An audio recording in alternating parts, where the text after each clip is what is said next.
معجزہ کہتے ہیں عاجز کر دینے کو، کہ جہاں انسانی عقل، انسانی شعور بے بس ہو جائے اور اللہ جل جلالہ اپنے پیغمبر سے، اپنے نبی سے وہ کام کروائے تو اس کو معجزہ کہتے ہیں۔ وہی کام اگر کسی اللہ اپنے ولی سے کروائے تو اس کو کرامت کہتے ہیں۔ کرامت اور معجزے میں یہ فرق ہے، معجزہ انبیاء کے ساتھ لفظ بولا جاتا ہے اور کرامت اولیاء یہ اللہ والوں کے ساتھ۔ حضرت امام شافعی رحمۃ اللہ علیہ فرماتے ہیں ما آت اللہ نبیا معجزۃ، کہ اللہ نے جس نبی کو جو معجزہ عطا فرمایا، الا وآتا محمدا مثلها او اعظم منها، تو اللہ نے اپنے پیارے محبوب حضرت محمد مصطفیٰ احمد مصطفیٰ صلی اللہ علیہ وسلم کو وہ معجزہ بھی عطا فرمایا یا اس سے بھی بڑا معجزہ عطا فرمایا۔ جس پیغمبر کو اللہ نے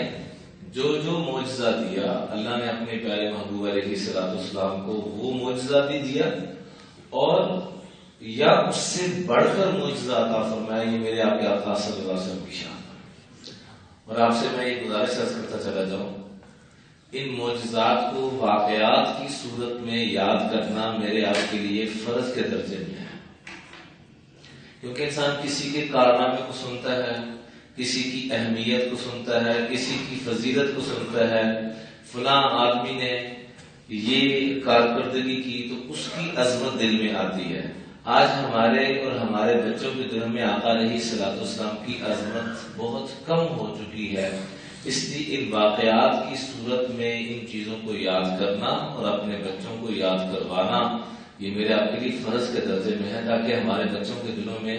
جو آج مختلف اداکاروں کی، کھلاڑیوں کی، فنکاروں کی عظمتیں ہیں وہ ساری ختم ہو جائیں کہ یہ کیا فن ہے یا یہ کیا کارنامہ ہے یا یہ کیا اہم کام ہے۔ اللہ نے اصل اہم کام اور وہ چیزیں جو ناممکن تھی وہ اللہ نے تو ہمارے آقا صلی اللہ علیہ وسلم کو عطا فرمائی۔ آج ہمارے بچوں کے دلوں میں ٹارزن کی محبت تو ہے، ہمارے یار کی محبت تو ہے، فلاں کی ہے، فلاں کی ہے، لیکن جو کہ جن کی بنیاد کچھ نہیں،